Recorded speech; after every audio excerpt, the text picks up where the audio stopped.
The cafe racer scene came about in the 1960s. The idea was that motorcyclists would meet at cafes, strip down their bikes, and race with their friends. Who knew that this trend would go on into production, and thus the Royal Enfield Cafe Racer was born. It was the number one motorcycle among youngsters. To be honest, the Continental GT 650 from its launch back in 2019 till now has been the bike that has made riders just go crazy for it. It has the looks and a unique character to it that makes it a really fun motorcycle to ride. The lines, the shape, the way the rider is seated on it, the feeling is just inexplicable. Fast forward to 2024. A couple of weeks ago, we learned that a new Interceptor 750 or 850 might be in the works. And it was suspected that the Continental GT 750 or 850 will not be far behind. Guess what?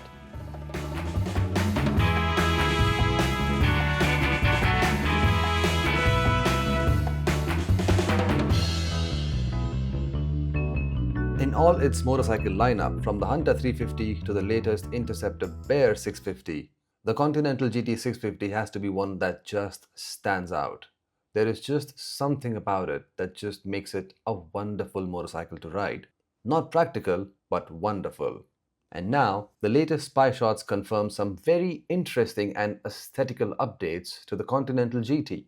Let's take a closer look at these spy shots and try to see what new updates we can expect to this fan favorite modern retro motorcycle. When will this bike be officially launched and what would this be priced at? Let me start by the fairing. The very first thing that anyone will see, undoubtedly, will be this beautifully designed fairing. I mean, look at it. This is giving the Triumph Thruxton vibes.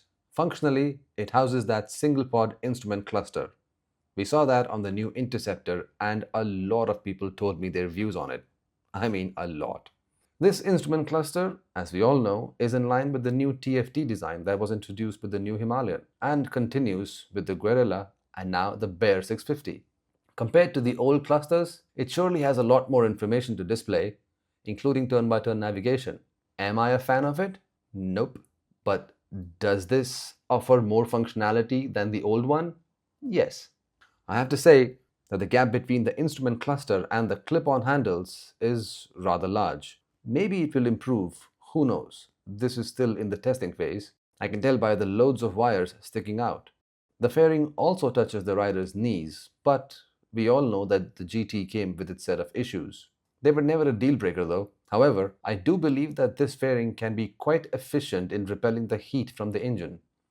And the one thing that I'm guessing will bug a lot of people is that the front number plate will be mounted on the fairing somewhere on the windshield as opposed to below the headlight, since there is ample space on the former than the latter.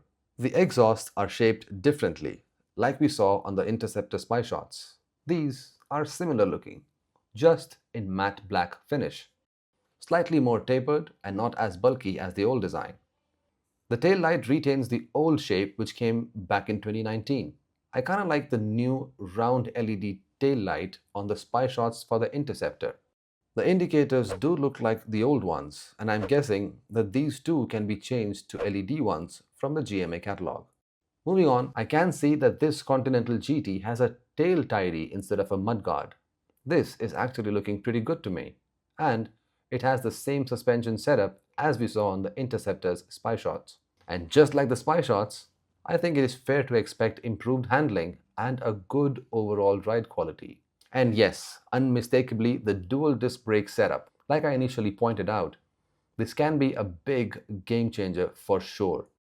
Talking about the brakes, they seem to be 320mm at the front and possibly 270mm at the rear, which started with the Super Meteor 650 and is now continued on the Bear 650. The seat also looks like it has much more cushion to it, but has the same scooped out design to make the bike more accessible. Lastly, the foot pegs are rear set, exactly like the older Continental GT 650.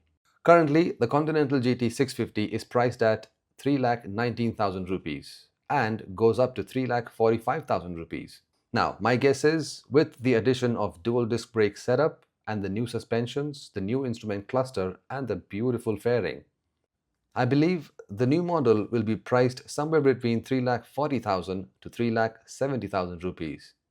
Royal Enfield will probably give a choice between the older version GT and the newer version Continental GT to its customers. I'm also guessing that this will be announced sometime next year.